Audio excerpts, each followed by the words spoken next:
Good Thursday to everybody. Thanks for clicking on to today's European Outlook. We're rapidly approaching the month of August, the final month of meteorological summer. And yes, in today's video, we'll look at the prospects of, another heat wave. Could we see another heat wave into the month of August? That is something that we're going to explore in today's video. But I also wanted to quickly look back. Thanks to Richard Trott for sending this in. This is the 500 millibar geopotential heights over the European continent, North Atlantic, for the summer so far. Well, this is up until the 14th of July. So the 1st of June through the 14th of July. This is how the upper level heights have looked. Deep negative up over Greenland and Iceland. Strong ridge of high pressure over France. Essentially the greatest heights compared to averages over the central and southern France, but extending over most of the UK and Ireland as well. As a reminder, this is what the visual was at the end of May for the summer as a whole. Cooler weather up towards the northwest, warmer, drier the further south and east you go. Not a bad call, really, in my opinion. I think this has turned out, still a long way to go, of course, but they turned out very well, actually, in terms of the overall behaviour of the pattern versus what was visualised back at the end of spring. Let's have a quick recap in terms of going to the summer forecast. This is freely available for everybody to check out at their leisure. But I wanted to give you the quick overview of what was said for the June through August period in the forecast here. Potentially driest of the 3 months. This is the month of June, obviously. Potentially the driest of the 3 month period with a lengthy spell of high pressure, above average temperatures, below average rainfall for much of Western and Central Europe, including UK and Ireland. The month could commence unsettled, but they changed a more settled heading towards the 10th of June, with peak of the dry, warm or hot spell between the 10th and 20th of the month before a return to lower pressure late month.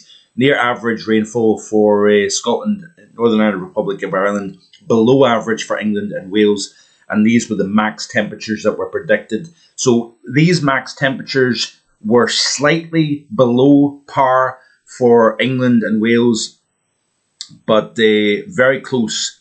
In fact, it was right on cue, essentially, for Scotland and Northern Ireland. Northern Ireland was actually slightly below that because I think the highest temperature was 29.5 at Castlederg, County Tyrone.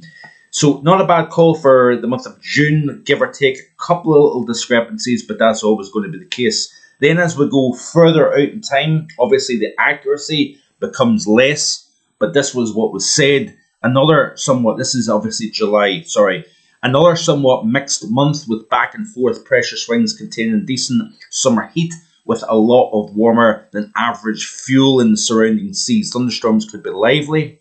We've seen that. With frequent lightning, gusty wind and hailstorms with flash flood an issue, especially to end a week to 10-day hot spell.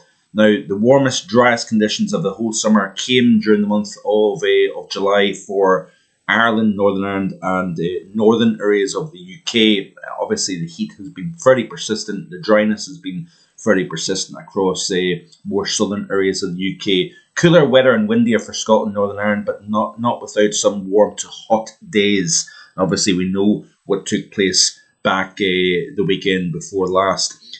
Average to slightly above average rainfall for much of the UK and Ireland, wettest northwest.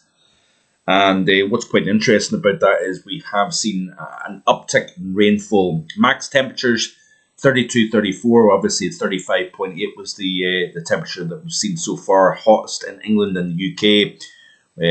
So 32. I think Wales possibly fell. No, I think Wales hit 33, if I'm right in saying. So that's right within that window. Possibly a 30 for Scotland. Obviously, that was slightly underdone, as well as Northern Ireland and the Republic of Ireland. So July has been a very mixed month with hot spells and rainy spells as well. Some cooler days, but nothing particularly cold, really, it has to be said. We've went maybe a notch below average for the past week or so. When I also played through, if I can remember, a little loop in terms of the average temperature anomalies 1st of June through the current period. So the month of August is coming up fast. The summer forecast overall has been fairly good, in my opinion. You can let me know in the comment section below. But depending upon the MJO, so this is the month of August, depending on the position and strength of the Julian oscillation, that we know that we've seen eastward progress and a Kelvin wave moving through the Pacific in towards the southern Atlantic. And that has changed the Rossby wave breaking and shuffled up the atmospheric cards, so to speak, in the last week or so here. The question mark is going to be what takes place as we head towards the final month of meteorological summer.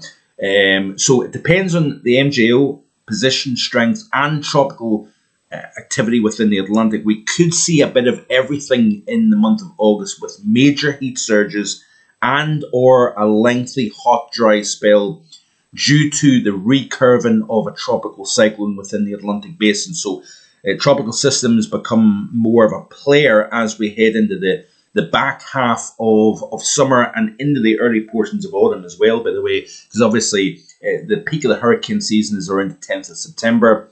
Obviously, that is into the beginning of autumn.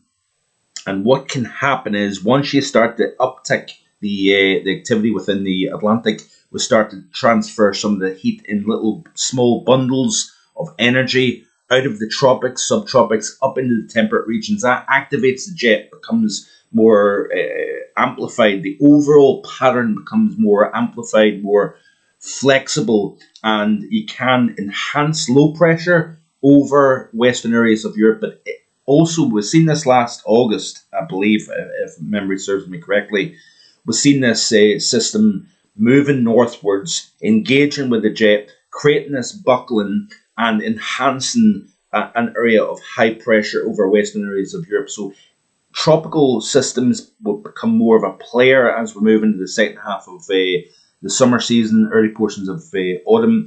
It can enhance both low pressure as well as high pressure. And I'm fairly convinced that we will see another heat wave in the month of August here, but only time will tell. So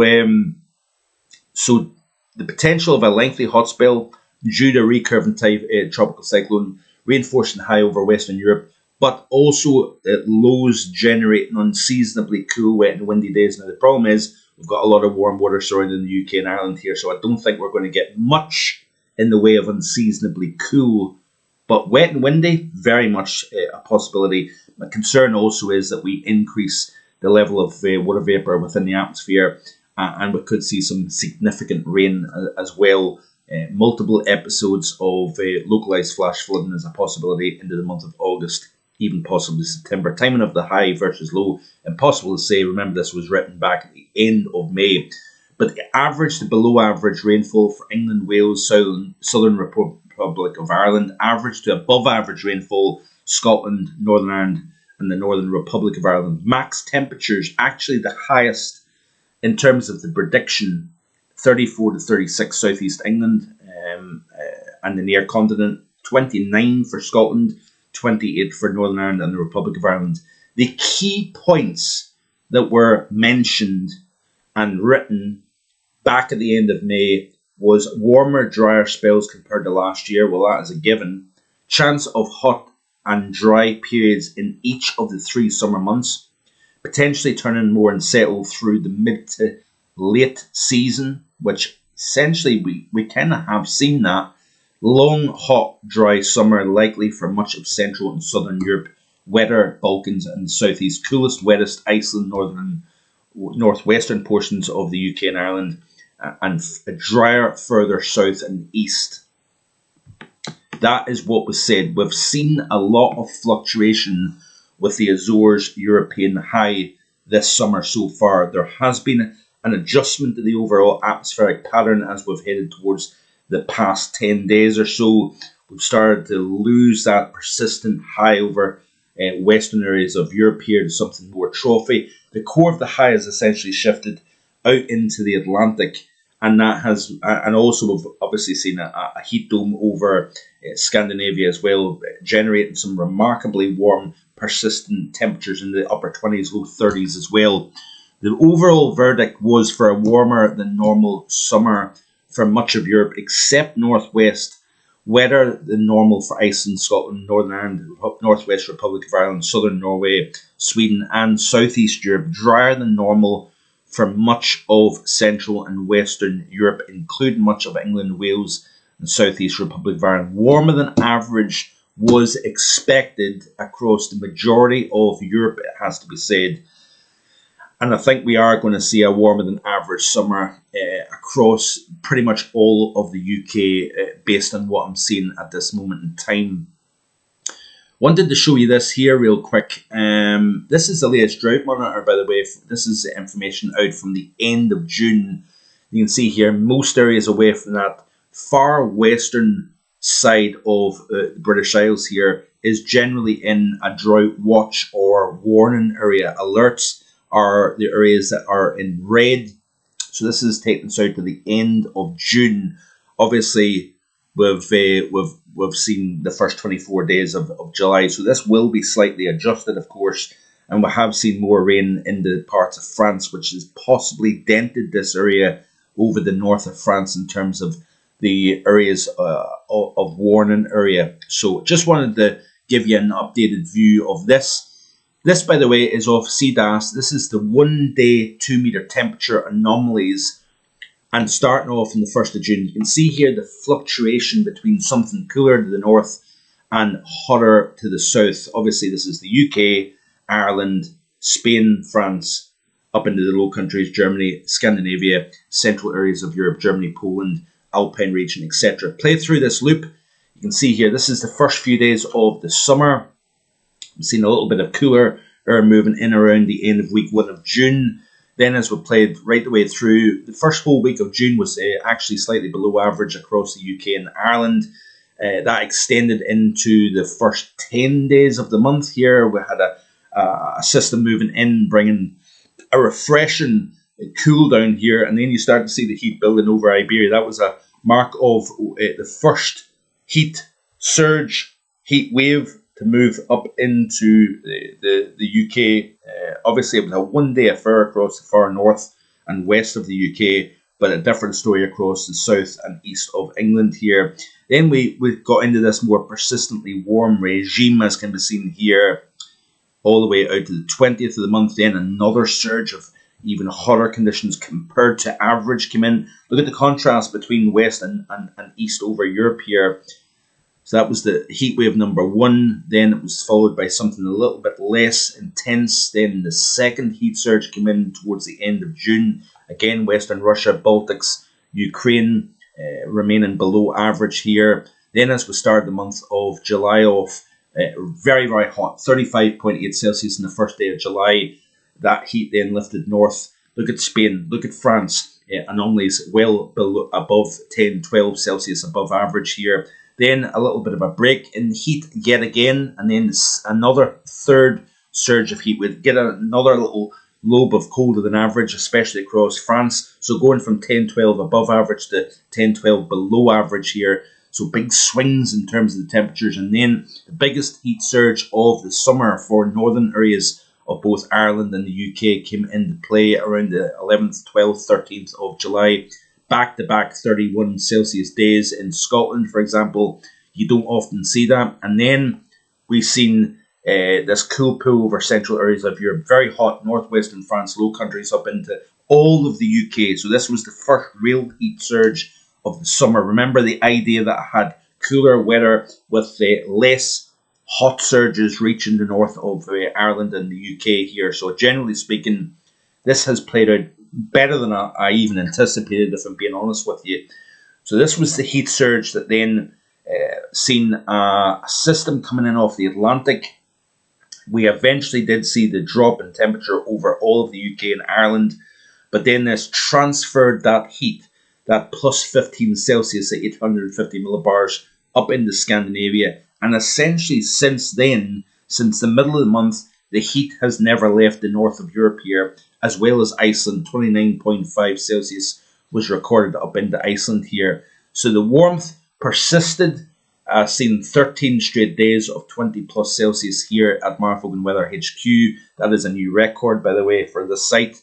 We've seen, day after day of 20, low 20s, even mid 20s across the north of the UK. But it's really the focus has been Norway, Sweden, Finland, and Iceland, where we've seen remarkable warmth.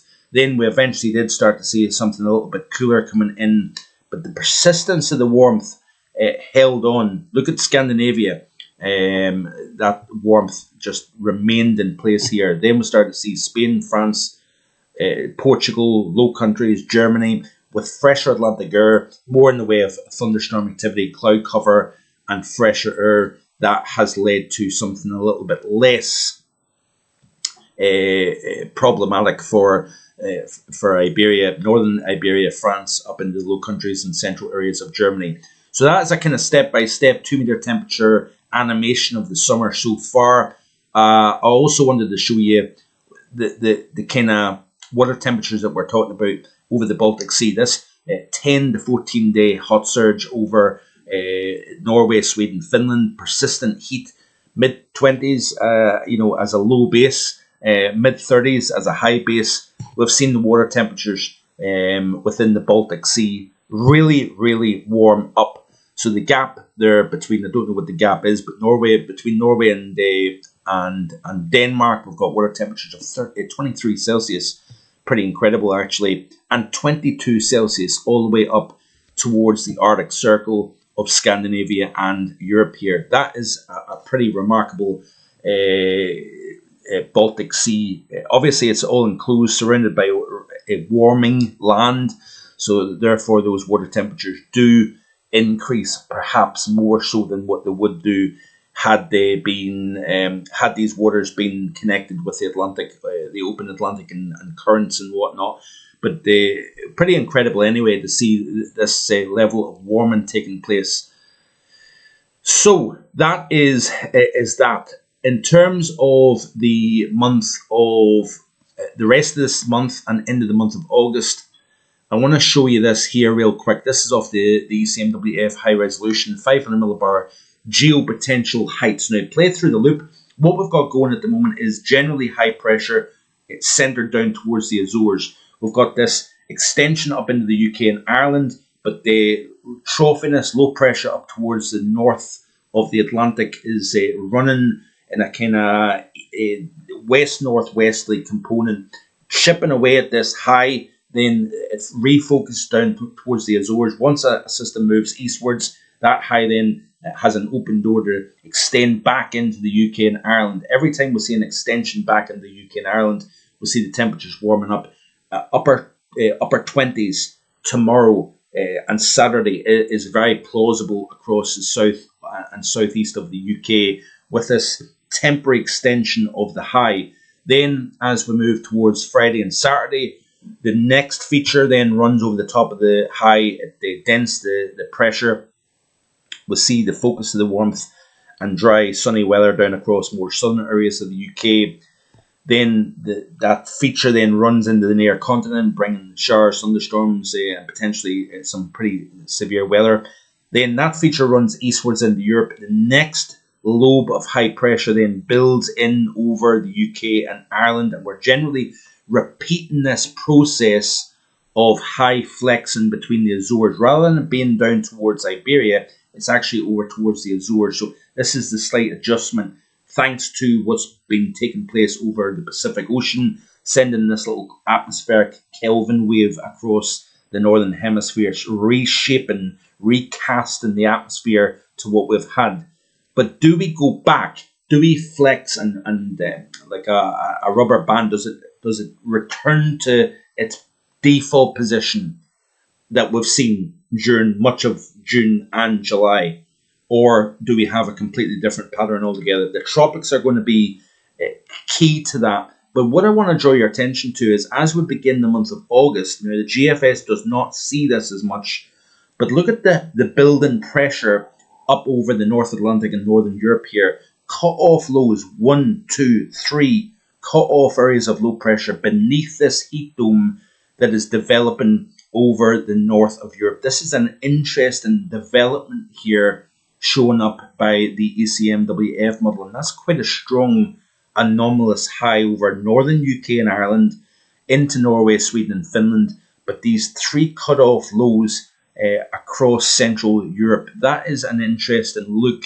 If we look at the 850 temperature anomaly here, we have some pretty warm air associated with that blocking high, and then the pools of cool air trapped within those cut-off lows. That's an interesting development, isn't it?